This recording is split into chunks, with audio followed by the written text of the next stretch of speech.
Hello, it is the wonderful, awe-inspiring Ashley Green here. Hello, everyone. Of course, this is another fantastic episode of The Successful Mentalist. Hang on, whoa. Isn't this supposed to be the Mystery Behind Magic podcast? I thought we was interviewing you. No. We thought we were interviewing you. Well, this just got incredibly awkward.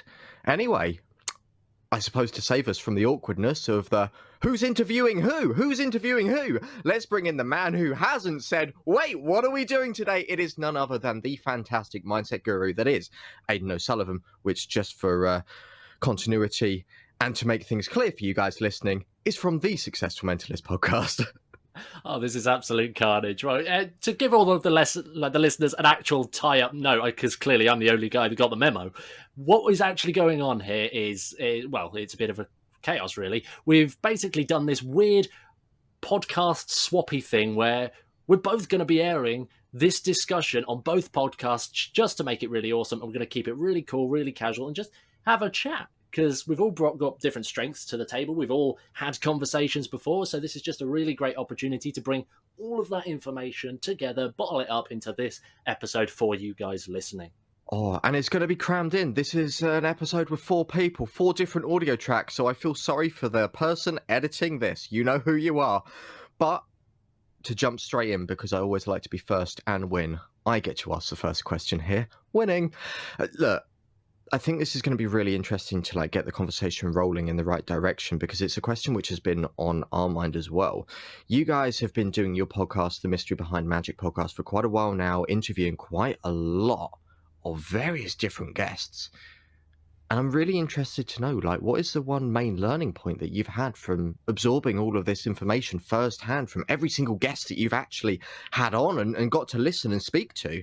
Csanád, you go first, because I'll kind of keep it ticking in my mind. What is a big lesson we've learned from the podcast? I mean, we've done, I think, recording this close to 50 episodes with different people each time, and you learn something new each time. And I think one thing that it's really strengthened is how strong the magic community is, and also how different we all are. Even if some of the magicians are in the same sort of area of magic, they will have lessons and they have had experiences that nobody else have had. And that creates incredible advice, and advice that I think a lot of people just don't share, which obviously, being locked up for a year and a half now, most of amateurs who don't do this professionally haven't performed to a lot of people since then. So trying to get advice from them so we can take all that experience, or as much as possible, and then use it in the real world when we start performing again is, that's not really a lesson. That's just sort of one of the things we aim to do. But it is just, I think, a lesson. That's quite hard because there's so many lessons that we've learned, but I think it just reinforces that you can never stop learning with magic. It's one of those things where you just keep on learning for the rest of your life, for the rest of your career or hobby or whatever. You can just learn so many things. And I think that's just taught me. It's taught me that I think it's just there's so much to learn, and even small things.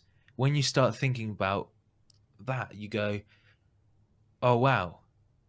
And then you realize what you learn from that. So I think my biggest lesson isn't a lesson, but more of just a reinforcement of how amazing magic is, if that makes sense. Yeah, I'll quickly add to that, because I mean, I'd be interesting. It would be interesting to hear what you guys think as well.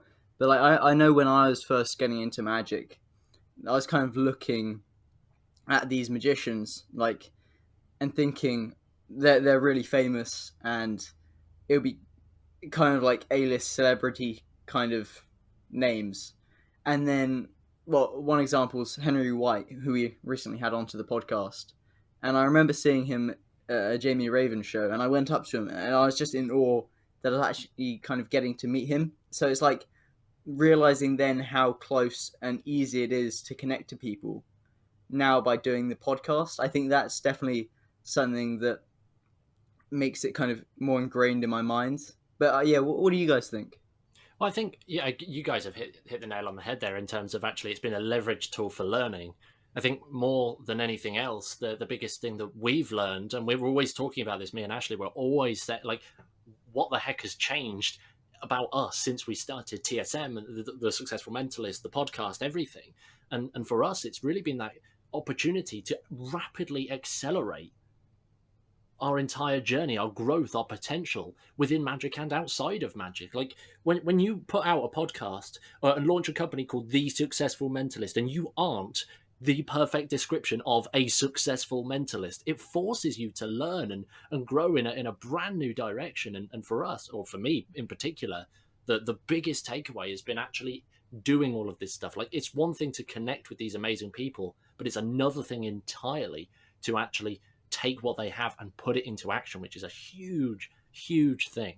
And the other thing as well, you know, when we set up our company, a big element of that was actually outside the podcast teaching and coaching other performers. And from that, there's the age-old thing of when you teach, you learn a second time. So being able to reinforce like new ideas, and it's allowed us to grow so much further, at least me, like personally. I came into setting up our business, our podcast, just over a year ago now, guys, and the lessons and everything that we've learned has been so beneficial on all aspects of my life. As Aidan knows, within magic and mentalism, but outside, I'm now more healthier than I've ever been. I'm now more focused than I've ever been.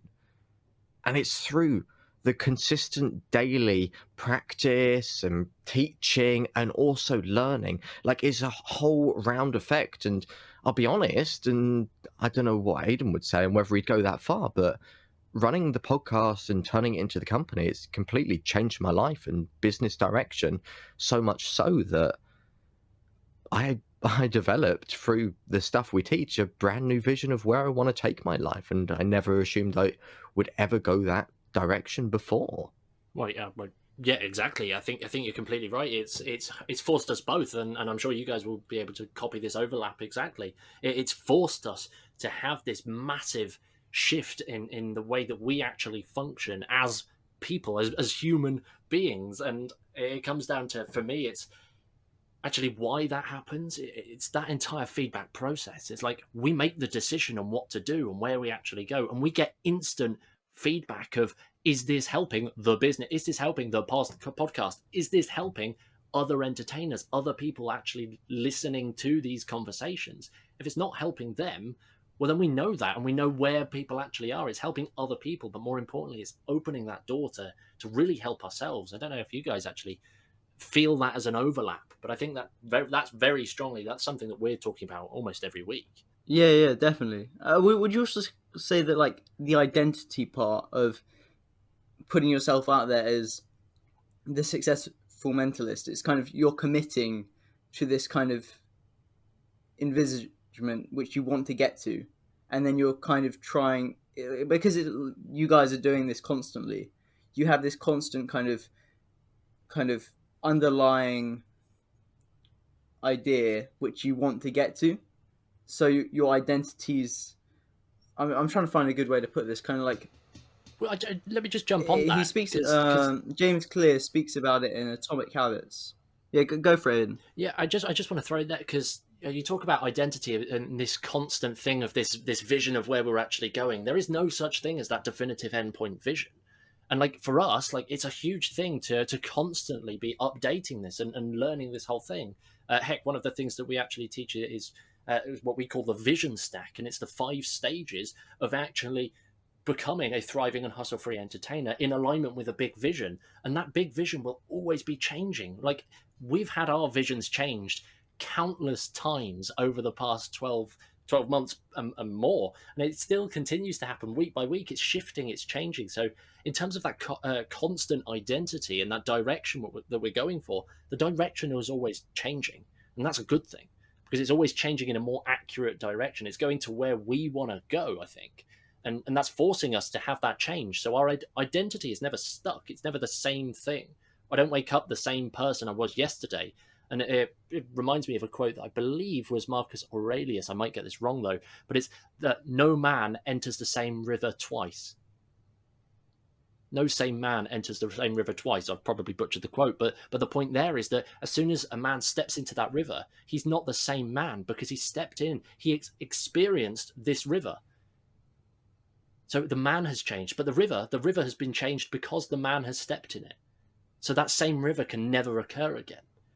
And it's just this beautiful dialect and this metaphor for actually showing that this constant changing process happens everywhere. It happens in our podcast. It happens in our lifestyle. It happens in our entertainment business. It happens with us personally in a billion different ways. So this identity is never really fixed. It's something that's always evolving, and people get hooked up on that. Like, this is the person I want to be, or this is exactly what I'm doing. And it's a really odd dynamic to operate from. I remember when we was in a Zoom call with Matthew McConaughey, and he said something interesting. Do you remember this, Aidan?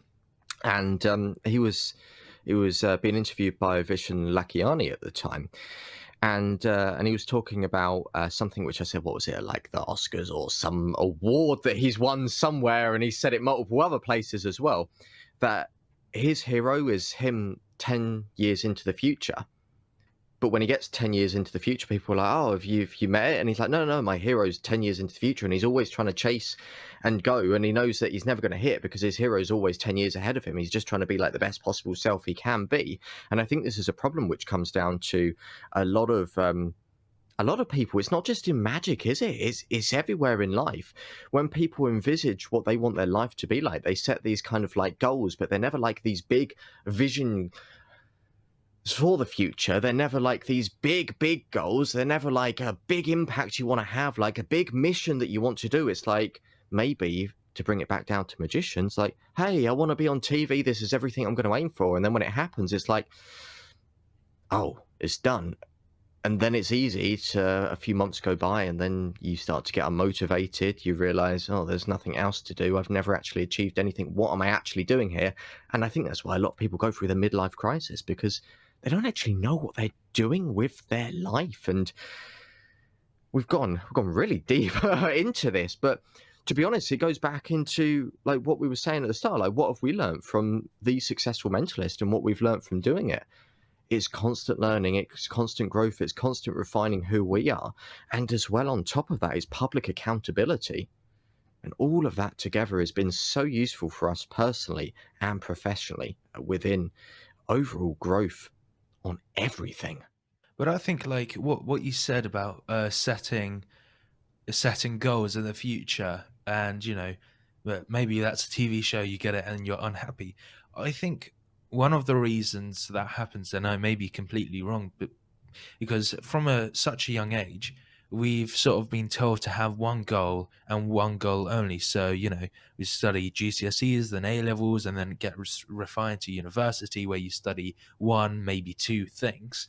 And then you sort of go, they sort of tell you that you have to do one thing relating to that, and maybe not a lot of things, or it doesn't seem like there's an opportunity for you to change that. And maybe, I don't know if that's made any sense, but it's sort of one vision, and it's maybe not a big one. And then when you get it, it's like, okay, I've just done my master's in computer engineering. What do I do now? I haven't, by the way. I've just used that as an example. But it's like, well, what do you do after that? And, all the way through school, they go, you have to finish your university. And then you finish that and you go, right, now that's done. Yeah, I think there's two really, really big questions that jump to mind. It's like when people are thinking about the next steps and where to actually go, it's got that whole angle of, okay, now what? I've done this thing, now what? What's next? What's the next thing in store? And that's because nobody's got that bigger end point. Nobody has that long-term journey of where this is exactly where we're going. This is the journey that we're going on. I'm never going to reach that end point, like the 10-year hero. I'm never going to get that 10-year hero because it's always going to be 10 years ahead of me. So actually setting that goal is like, that's the most important part. It doesn't matter what that goal is. Heck, I'm sure I said it in the interview that you guys did with me. Like, my big, massively transformative purpose is to give life back to a world that is just existing. And I'm not going to go into the depths of it right now, but that's the point. I'm never going to be able to achieve that. It's intangible, but it's so tangible at the same time. And that's why every time I achieve something, every time a goal is set and a goal is met, more importantly, it's no longer this question of, oh, now what? And I have to restart and pick something else that somebody else is doing. It's like, okay, great, I've done that one thing. What's the next thing? What's the next challenge I can tackle? And we take this in magic.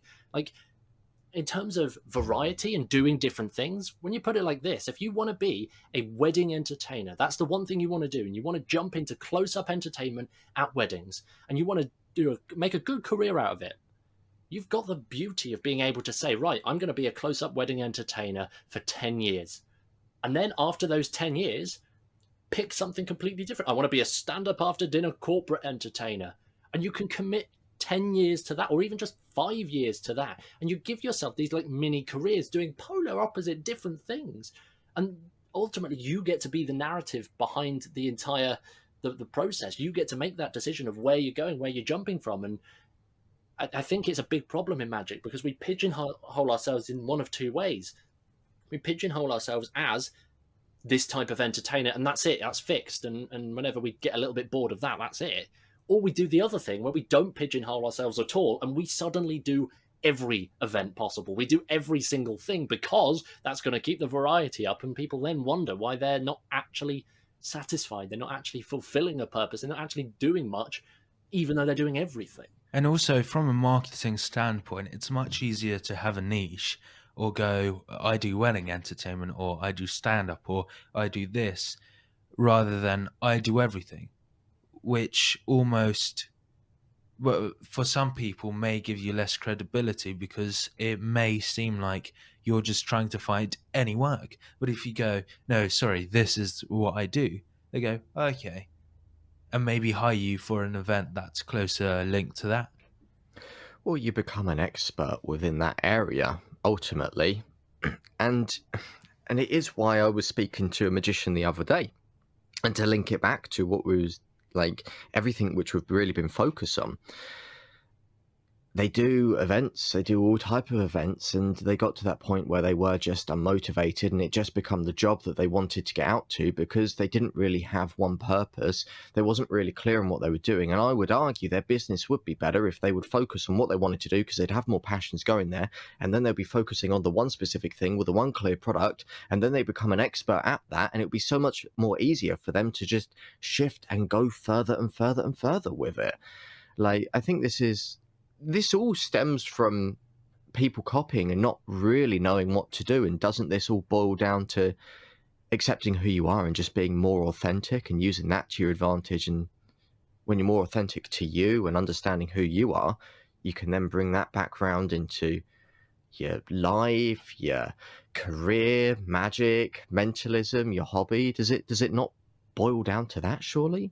I think before you jump to that point, I think you need a definition on what we mean there by being more authentic, because like we can all be more authentic, but at the same time we can all be more authentic and still do different things and be completely polar opposite. So I'd love to just out of personal curiosity hear everybody here's like almost definitions of authenticity. What do you guys actually believe authenticity is? Maybe Robbie, like share your thoughts. Like, what do you believe authenticity is? How do you become more authentic? Oh, I'd say like the first thing that comes to my mind is just like your inner thoughts and kind of your internal kind of like monologue, having it as close to that as possible. And the closer to that, which it is, I'd say then you're more authentic than just kind of putting on a character. But I guess we are all kind of putting on a certain kind of character. It's just how close it is to the person we actually are inside. It's really a case of aligning that internal reality with the external. Something to relate to this, I want to mention it quickly. I saw somebody posted it on their Instagram. It's, and this is a question I want to ask you guys, is do you think the person sort of in our heads, sort of almost talking to us, is more ourselves than ourselves, as in the people sitting here talking or listening to this episode? So which is more authentic to ourselves, or which is more authentically us? That's a bloody good question. I'll be honest, Aidan, I'm also there thinking that is fantastic. And for me, because this swings both ways, because the voice in our head can be determined by external factors, the voice in our head can tell us that we're not good enough to do this certain thing. It can start holding us back.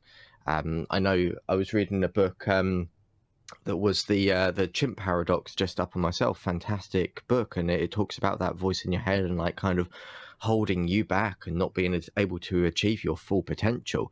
So you run the risk of, if you think that is your authentic self, always being held back. But then again, once you get over that and once you can understand that, then you can start to maybe tap into what you might be feeling, what you might want to do, and the other things. And when you, and at least for me, like you mentioned about authenticity, Aidan, this comes back to something which has helped me everywhere. First of all, when I wanted to be more authentic to who I am, I needed to get out of like the, first of all, I'm just copying other people. It's okay not to copy other people. It's okay to do what I want, even if it's scary. Like there's so many like barriers and restrictions in the way for me, at least what I found at the time. And I'm still like this is still a never going on process for me. And then it was being more comfortable with the things like I wanted to do and who I am and going from there. So yeah, that's kind of where my mind's at. I appreciate I've done exactly what I've done in my last podcast episode. Csanád, I take one question and it's kind of like I partly answer it and then I answer into something else as well. Well, you touched on something important there. I think the really important thing, like in terms of that distinguishment between your internal reality and your external reality, which is more authentic to you. Look, as you said, Ashley, like anything can change your internal reality and the voice inside your head. You can change that wildly. Like heck, you see somebody out clubbing for the night, absolutely getting sozzled on rum, for example. They're not the same person, and their internal mindset will be different. So that's one factor that can affect both realities in that sense. But what happens the day after? They've got this terrible hangover and they've got this mindset full of regret and downplaying thoughts, and suddenly this internal reality, this voice inside our heads, this belief that we tell ourselves is that more authentic? Well, it can't be, because it's not us, but at the same time it is us. It's like this weird dialect, and you don't have to go and get absolutely drunk to change your internal reality. Like you get a bad night's sleep, or you get a mildly different night's sleep to the night you've just had before, you're going to wake up a completely different person. Same as the like the water in the river kind of thing, stepping in the river. You wake up after a night's sleep. No same man can have the same thought process after a night's sleep. Oh, that's a terrible quote. And it wasn't Marcus Aurelius either, by the way. It was some other thing, Heraclitus, something like that. I Googled it a second ago. But yeah, in terms of the external, like, well, that gets it factored by everything. I think the more important question, rather than trying to work out which is more authentic, is actually working out which way you want to be more authentic, which is that direction that you want to go. And when we interviewed Scott Barry Kaufman, he was my coach during a portion of 2020, and he's written a fantastic book called Transcend, The New Science of Self-Actualization. Highly recommend grabbing that. But when we interviewed him, there was one quote that kind of stood out to me, and it was really that question that we should ask ourselves: which potentialities do I wish to most self-actualize? Of everything that we can possibly do, which do I want to actually pursue? Which do I want to have a more authentic nature in? For some people, it might be actually writing at the end of the day. You might want to go out and just be a really good, authentic writer. Well, in that case, that's the decision you've got to make. You've got to make that decision and chase that path, rather than just going off in a bunch of different tangents and trying to appeal to everything that happens in the moment. Because as we know, not only are our minds incredibly unreliable, but our biology is as well. Yeah, I think what's interesting here is that, like, as you were saying, it's kind of like we change constantly depending the way we get out of bed. And I was watching a TED Talk just yesterday, and it was this idea of having to commit 100% to something, because it's easier to commit 100% than 98%. So if you're going to do something, it's easier to commit like all of the time than just a little bit of the time, because otherwise then you're going to have to make these decisions constantly over whether you want to pursue this vision now. And So with that, I think it's just kind of, for me, it's all just a change in mindset. And I mean, how would you guys, let's say you have a vision right now of what you want to do, and it's completely different to what you've been doing before, and this is the kind of ideal. How would you go about changing your mindset so that you don't actually then just kind of get stuck back into your kind of old ways of thinking, and then you just kind of 10 days later you just quit from what you were going to do? I feel like Aidan's going to have some absolute gold to drop on this, which is why I want to answer first, because it's like we ease you into this, like prepare you for it. I'm your starter here with some basic information, and then Mr. Mindset Guru is going to be like, well, you could just try this. Boosh! And everyone's going to be like, oh my God, worship him. Okay, the tapas to my roast dinner. I am the tapas to roast dinner, guys. That is about to happen. Wow. Bringing back the weird analogies into this. I love it. So yeah, like the thing really, and I want to stress this, like, can we check out an example with this? Say, for example, if we wanted to go on a completely different path and we wanted to be Olympic cyclists. There we go. That gives a tangible thing. It gives you something to think about, Aidan, whilst you're prepping for your answer. Like, I wanted to be an Olympic like cyclist. First of all, it's important for me to just know it's not just an impulsive thing, which I just like, oh, that'd be a cool thing to do. And I go down that path and it's like, it's not actually what I want to do. Like, what's the benefit? Why do I really want to do it? Does it align with any of my passions, the things that I actually like doing, the things that I want to achieve? Like, what's the overall arching thing? What is the point of doing that? Like, quizzing everything behind it and really getting that deep understanding. For me at the moment, I'm weighing up everything and I don't see any benefit in me being an Olympic cyclist. And that's why I'm not doing it, quite frankly. But this is the thing, like, you've got to look above and beyond, because so many magicians at the moment do exactly that. It's like, I want to be a magician. And that's it. They don't look any further. Okay, why do you want to be a magician? What do you want to do with that? What is the overarching thing? Like, looking so much further with your life in general. And like Aidan said, that overarching thing beforehand of the big thing that he wants to achieve. And then that's kind of how it links back down into other businesses and TSM as well. Then that will give you that motivation from there. At least it will with me. For example, I will tell you guys, and I'll be open on this podcast, magic for me is not a job. Like, yeah, I'm in a state where I can say magic is technically full-time, but it will never be a job for me. This is a hobby. What really is full-time is TSM, and also a company which I've been talking to you about, Aidan, which I'm trying to work ways of getting that down on the ground, because something which I am so passionate about, like, beyond passionate about, and if I die, I want to know I've had a positive impact on that, and that's helping people with autism actually work better within the workplace. Like, there's everything I want to do is like right there, and like I say, if I was to die, that is the one thing where I'd want there to be complete positive change. So that's everything that I'm working on in the background right now to get that going. So really it's looking about kind of like what you're passionate about, what you want to do. And then that will kind of feed at least that motivation to keep it up. And then once you've got there, putting your time there, but not obviously putting so much time that it's just you overwork yourself on it, because then you hit burnout and then you start to resent it and then it becomes boring as well. So it's learning when to be on and then learning when to be off is so important. And just to throw another name drop into the mix, Aidan, popped up on Austin Netzley's Instagram the other day. He said he booked out a time in his diary, and what Robbie said was like, so important to do the one thing. He was like, yep, here's my diary for today, and he literally booked out the entire day, and the title was One Thing. I'm going to do one thing today, and I'm going to do it bloody well. But you've had the tapas from me now. I've eased you in. Are you ready, guys, for the roast dinner? Can we get a drum roll, please? Ooh. That was the worst drum roll in history.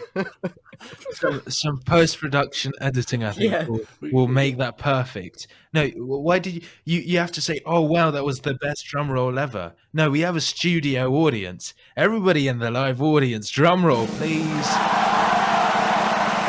I really hope when I'm editing and your editor's editing, will listen to this part and not just sort of skip over and forget to edit the drum roll in, because that's going to be 2 awkward silences where drum rolls were supposed to be in. But you see, it always goes back to this question of, if now we've done this and we've staged this moment, is that the most authentic representation of this conversation? No, it definitely isn't. So you guys take the lead on this. It's totally up to you. But look, here's the thing. We live in a world where we are told that we can have it all. We can have it all. Anything you want, you can go and get it. But here's the thing. You cannot have everything. You can go and have it all. Sure, you can go and have anything you like, but you can't have it all at the same time. You can't have everything together. Like, you want a full-time career in Magic, but you also want to be an Olympic cyclist. You've got to make trade-offs somewhere. And look, this is the thing. I don't have a holy grail answer like Ashley's bigged me up to have there. I don't know. I'm still working this out for myself. I'm still trying to find out where the blooming heck I'm going day to day. It's an ongoing challenge. It's an ongoing struggle. And I think for me, the biggest help that's kicked me in the right direction, and perhaps you guys will resonate with this, is like, I looked at my life and looked at what my strengths are, what do I enjoy, and more importantly, what impact do I want to have? That's the key. What impact do I want to have? I've told you my MTP. I know that is what gets me so passionate. That direction is where I'm going. So everything I do needs to step me into that direction. That's the only thing that's consistent about my entire life. The work day to day, that changes. You complete an item on your to-do list or something else. I finish a gig, well, I move to another gig. No 2 gigs are the same, even if their structures and timings are all the same. Like, no 2 gigs are the same, nor should we treat them the same. So doing this is like everything changes apart from that one core mission statement. So if that vision seems to change, then what about that vision is going to change? Like, I don't want you guys to all rush and everybody listening and thinking like, oh, the best thing is to get a really fancy mission statement for my entire life and then just do that, only to get 3 months down the line and realize, yeah, I'm not interested in that anymore. It's no longer the thing that I want to do. Because that happens, and then that's 3 years worth of progress, or 3 months worth of progress, however long you'd commit to that, and then you just basically throw it in the bin. It's like a waste of time. So the real key is to spend the time, find your passions, find out what it is that you actually want to do, what that impact is, plot that out, at least give yourself some direction, and give yourself the freedom to navigate. Because your goals will change, your actions will change, the things that you're doing, your visions on what you want to do in the day-to-day will change. You will change day-to-day. And giving yourself that freedom, that flexibility to do that is great. But once you're at that point and you come to terms with that and you understand that as a mindset thing, like, not everything is easy and laid out for you. It's life. You can't do that. Like, I came from years of thinking that would be the case and realized that, yeah, that's definitely not it. So you have to make those trade-offs and work out what is essential to me, to my life, and the direction I'm going. And then, as you said there, Ashley, what is the one thing that I can do that will help that? And I'm always asking these kind of questions. What is essential to my life right now? What is essential to the Successful Mentalist, the entire brand? What is essential there? And what is the one thing that we can do better together to further that? So to fix the mindset on these things, it's more not a what do we need to change and how do we do things. It's more a letting go process of just stop trying to control this, set that vision and just let it happen, and be aware like, you're going to need to let stuff go. Like, I crumbled several times over trying to force my way through something and it just doesn't work. And Ashley seeing him bear the front of it all half the time. It's a challenge, but it's the ongoing struggle. What is essential? And a great book on that actually is Essentialism by Greg McKeown.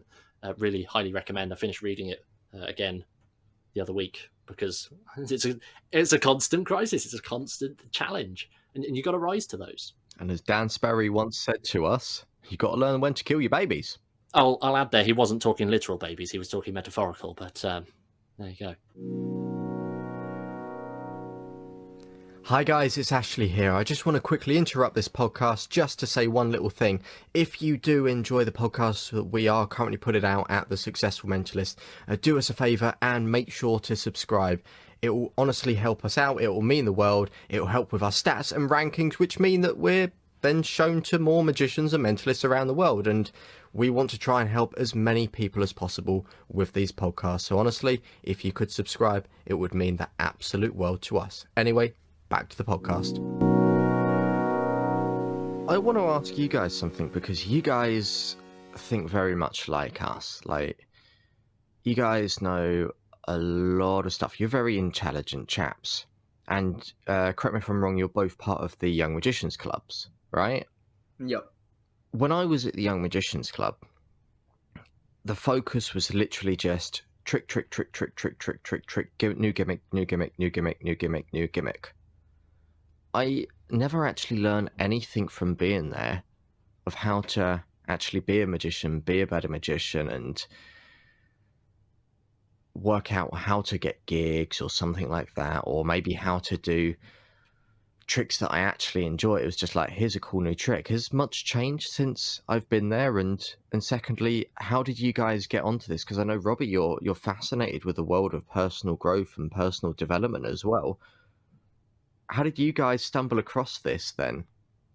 Was it from the Young Magicians Club? Has anything changed there? Or is this like your own discovery and you've realized really early on, like, oh my gosh, this is something that I really need to take seriously and look at, which will help? It's gotten a little worse, maybe. That sounds very similar to...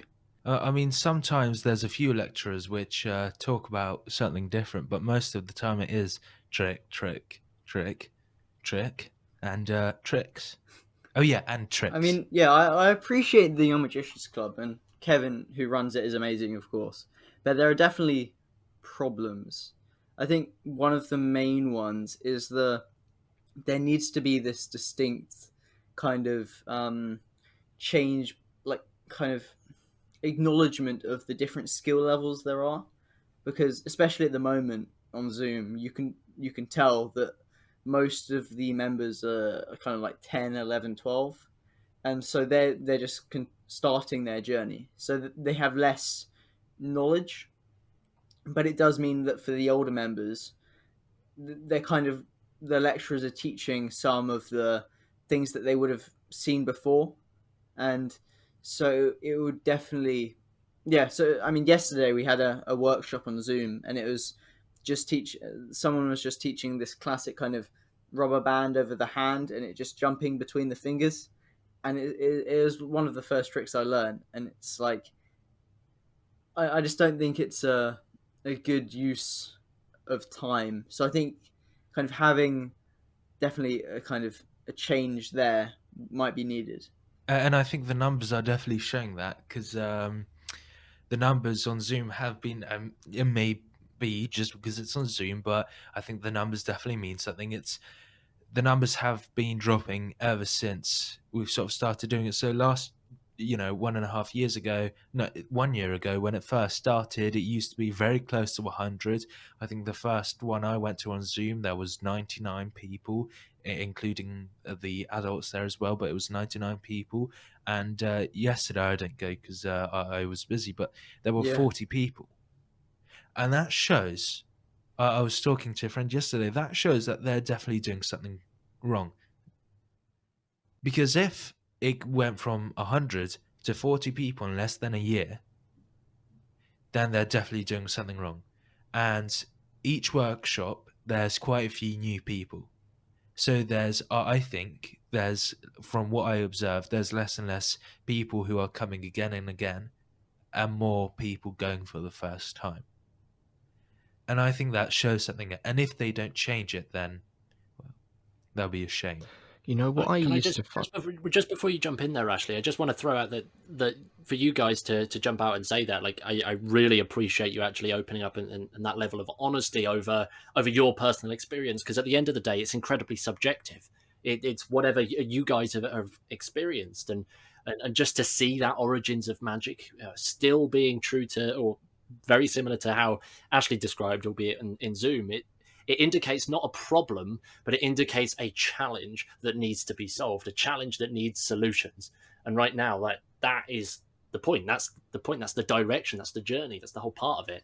So again, just thanks for sharing your experiences on that. I'll tell you the reason why I brought that question up, and it might have seemed like a tangent at the time, but it's really not, because I want to link this back round and ask you something for your advice on that, Aidan, in a second, from everything that we've spoken about.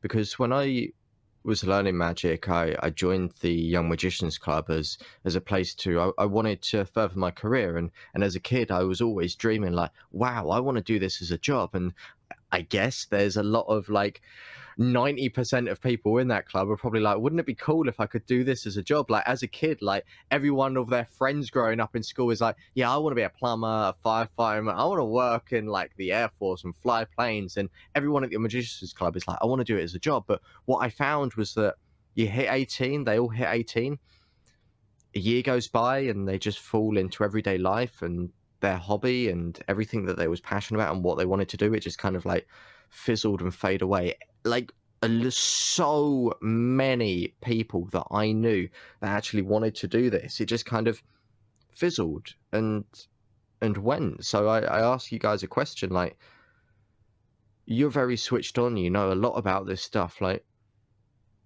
what can be done differently to help maybe the younger generation? And then I want to ask you, maybe Aidan, a question afterwards, like what we're talking about, it sounds really advanced, like to bring that in and help kids with this, is it worth doing, or what can people do? So I want to ask you that afterwards, just to give you prep time, my friend. So I bring it back to you, Robbie and Csanad. What do you feel like we can start doing for like the younger generation of magicians so that they don't kind of fizzle out and get bored or unmotivated or just go down a different path or think that it's too impossible to achieve what they want to achieve? I would say that, I mean, the Young Magicians Club, I would just kind of point out that it is still really good. Like, if there are any young magicians listening to this and they haven't yet joined, I'd highly recommend it, just because the main thing I think people get out of it is the community. And I think that might be some of the reason why there's been a decline in membership, because obviously we used to go to the Magic Circle and there was this great community going into the theatre, and that's great. I think maybe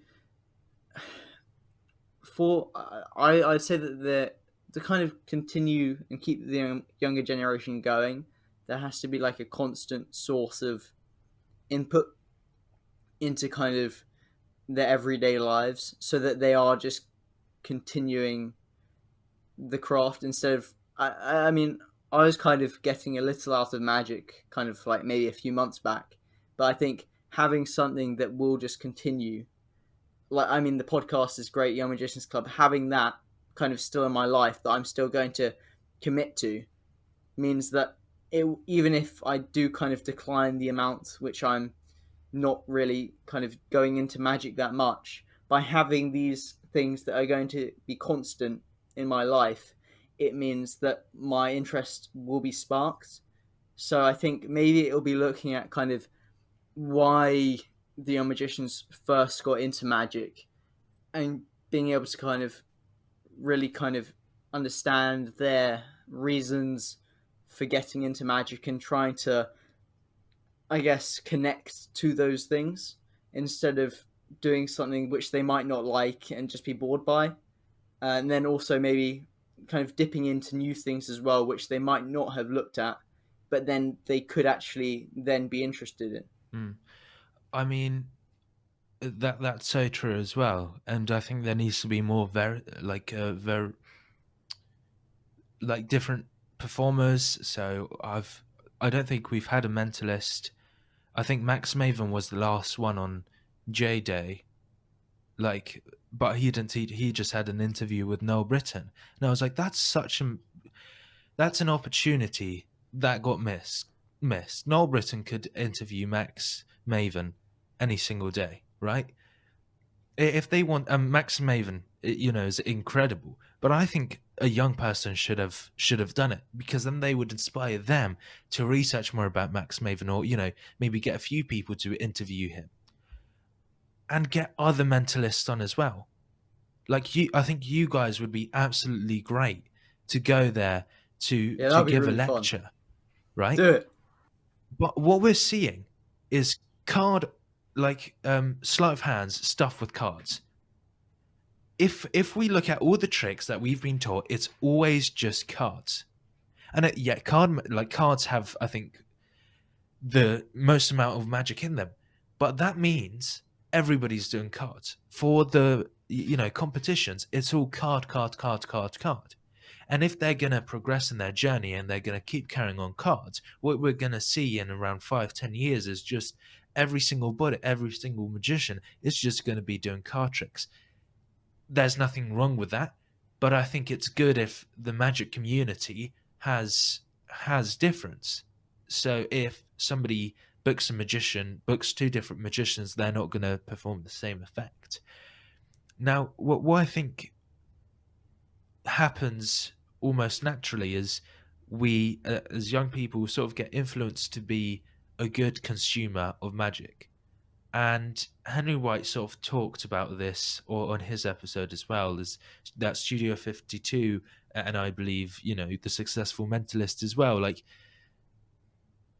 it is sort of not only it doesn't want to make you a good consumer of magic, it wants to help you out personally in personal growth. Because every single magic shop, well, most magic shops, right, they want to make you a good consumer. Oh, here's a new gum trick. Oh, the elastic broke. Here's a new, I don't know, Rubik's Cube magic. Here's another flashy one. Here, this, and this, and this. And you buy one, you buy that trick for every single release. And that almost happens at the Young Magician Club, because people go there to advertise things, and that's a big problem. I think I think they're having challenges booking lecturers, and the only lecturers they're booking usually wants to sell something. I don't know, do you feel that, Robbie, or is that just me? Because that may just be me, but it always feels like they want to sell something. Yeah, I think I challenged that slightly. Like, there's definitely that aspect to it. I know Kevin kind of does like to try and have maybe 1 card lecturer out of 3.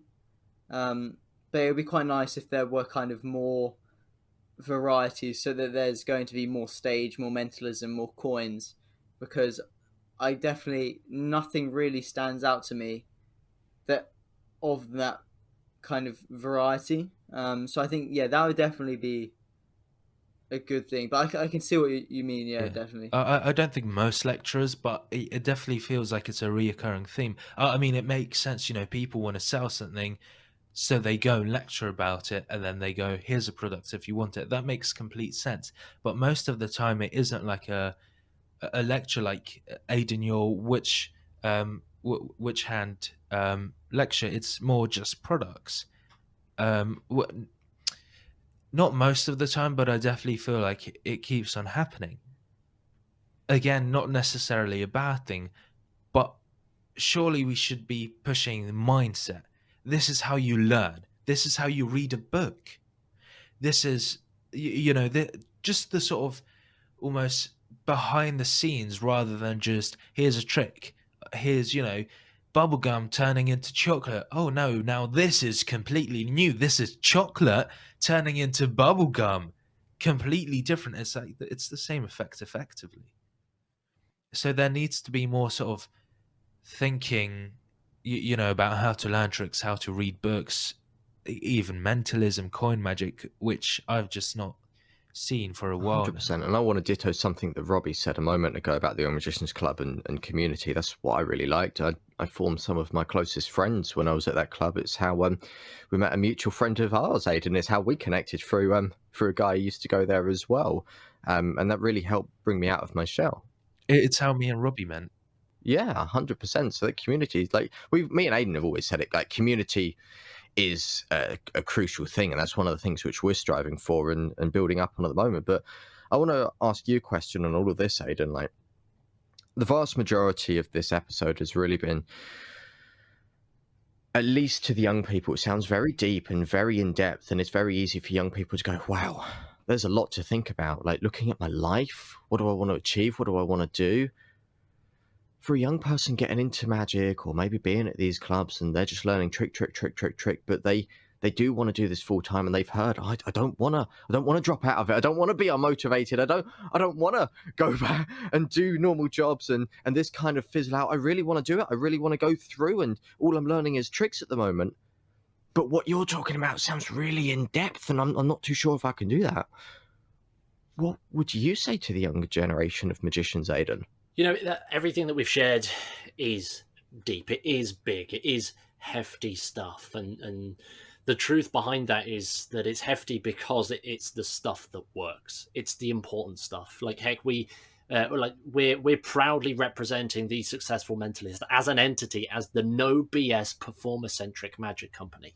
We're not here to mess you around and fill you with all of this other useless stuff and nonsense that's not going to actually help you. And at the same time, we're not here for the sake of personal gain. We're performer centric. We're here for the people. So when it comes down to this really tough stuff, like this, finding that big purpose and that direction, how do we as young people determine that? Do I need to have a big end of life goal and suddenly have a big mission statement for my entire life?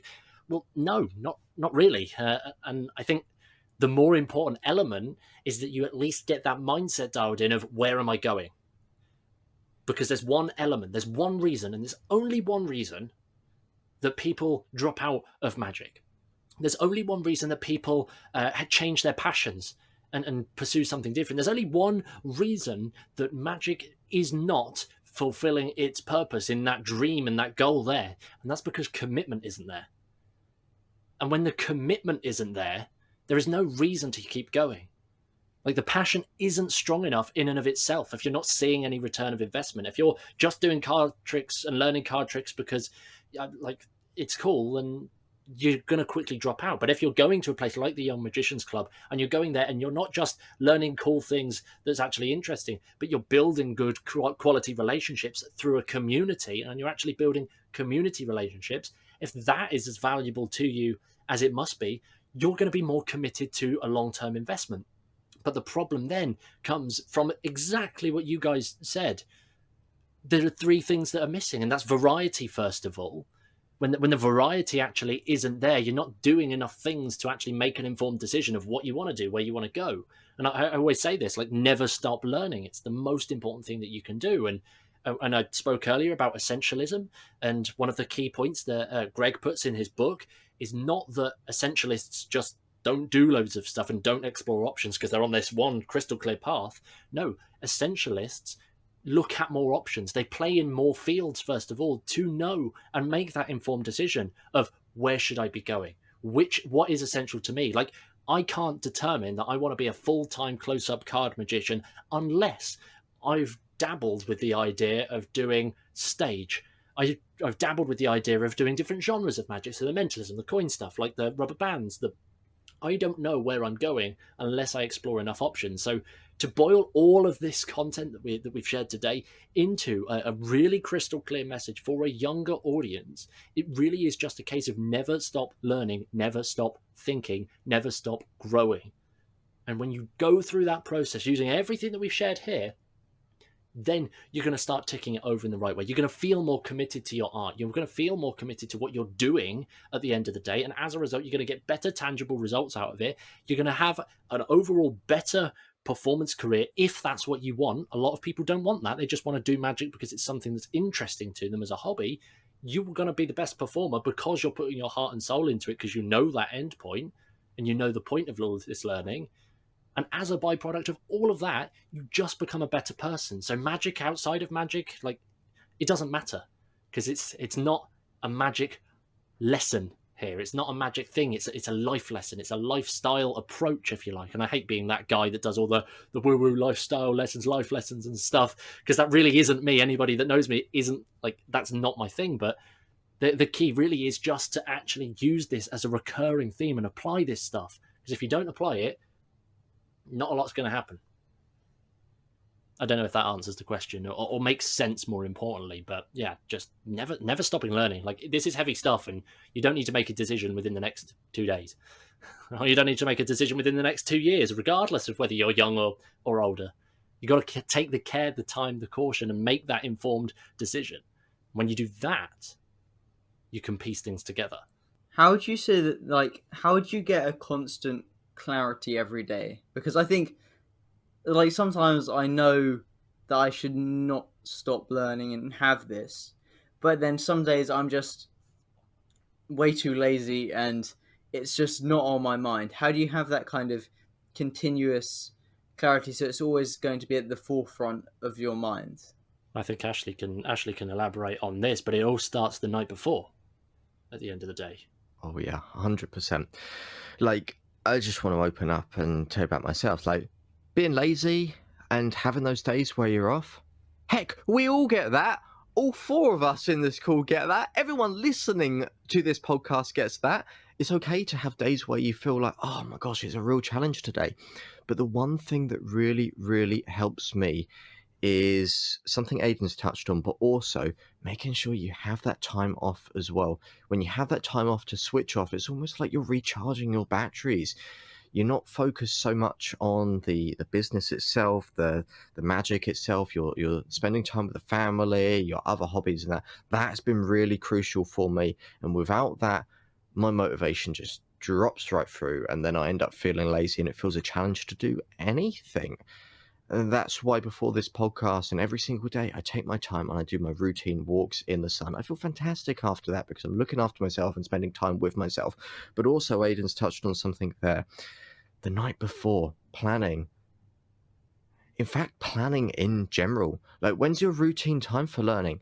If you say to yourself, I want to read a book, like, this has been the hardest thing for me, Aidan, wasn't it? Remember I started and I said to you, I'm going to read Vishen Lakhiani's Code of the Extraordinary Mind. Just a question to Aidan, how long did it take me to read through that book? I'll say a significant amount of months. I think it was closer to a year, mate. A year. And bearing in mind, you get through a book in just under a week. Like, that says something. And the problem there, Robbie and Csanad, and everyone listening, I knew I wanted to read. It's not that I wasn't lazy or unmotivated to read that book or read any of the other books, because I really enjoyed it. But it was fitting it in. It was always, oh, no, I've got something else. Oh, no, I've got something else. Oh, no, I can't do this. So actually scheduling in that routine time when you're going to do things is so important. And that boils down to the night before, which is what you touched on there, Aidan. Something I do continuously, routine, every single day, before I go to bed in my power down hour, which if anyone wants to learn about that, come to us afterwards. We can tell you all about the fancy sleep stuff. But I write down everything that I want to do in the next day, everything that I'm going to do, everything that I've got to do. Maybe if there's any things that I forgot to do today, anything that's on my mind, because one, as Aidan will probably tell you, it helps close those open loops. You're no longer going to bed thinking, oh my gosh, I've got to read 12 million books tomorrow, and then I've got to send that client email, and then I've got to have that practice time, or otherwise I'm going to feel lazy. I don't want to be that person. You help close that like open loop, and you don't have to remember all that stuff. It's there. You can switch off. You can remember it in the morning. And then when you wake up in the morning, what are you going to do? You're going to crack on. You have your usual morning routine. You do that same as usual when you look down. Your calendar, everything's scheduled in. You've got that reading time. You've got that learning time. You've got that deep work time already scheduled in there. And your meetings and all of that. But you look down at that notepad and you're able to read, I need to do this today. I'm going to do this today. And for me, just having that there makes it so much more easier. It's no longer an effort for me just going through each day and thinking, oh, wow, I've got to do 5 mazillion things. And then reading the book or learning or just thinking about where you want to take your future. That gets lumped into everything and then it becomes a challenge. It's no longer that. It's clear, it's spread out. And now it's just a selection of little tasks, which are easy to pick off and tick off. And now you've made everything so much easier. And now it's not like a massive motivation hit when you're going through each day thinking, oh my gosh, I have to do everything. This is so hard. Screw it. It's easier to have a day off. Screw it. It's easier to binge Netflix. It's easier to do that because there's so much going on in my mind. I'll just forget about it and then come back to it tomorrow. Then it never happens and it spirals out of control and you think, Jesus. But having it on that notepad every day, just honestly, Robbie, that will just make it easier for you. And you won't feel lazy. You've realised, it's fine to have time off. It's fine to do what I want. You've got your switch off time there, but everything's scheduled, everything's written out. So now it just becomes easy for you to do. Inadvertently, we've made it lazy for you because it's easier. There's less effort going into it because all this learning time and your tasks that you need to do is just scheduled in. They're there. It's now easy. And that's the point. To really, if you want to get in your career, thrive and get hustle through, if you want to boil it down to that. Something I think is relevant is, for example, guitar teachers usually say to people wanting to learn guitar, just leave your guitar out because then you see it out, you want to play it. people who, YouTubers who find it hard actually filming videos, they say just leave the camera in its, like, get a setup where you can just leave it there. So you can go, sit down, hit record, and just do your YouTube video. People who want to go, on a run in the mornings, runners recommend put your clothes out, put your shoes out, put everything you need in the morning out, so it's easy. So you wake up, you see the clothes, you go, right, let's go on a run, or let's play guitar, or let's film a video. And I think that's it, just sort of making it easy for you beforehand. So when it's like the prep work, isn't it? It's like the prep work. When you see a chef on TV cooking food, you don't see them chopping up food because that's done already. They just put it in a pan, mix it around, do their thing. That's the thing. We need to cut up the veg, using that analogy. We need to do the prep work. So then when the TV cameras, turn on, we can just cook easily. And everything's a nice little bowl set out for us. There we go. So to wrap up today's podcast episode, if you really want to be the world's best magician, get someone to cut your veg for you and have an easy life. Exactly. That's the life answer there. Just cut your veg up beforehand.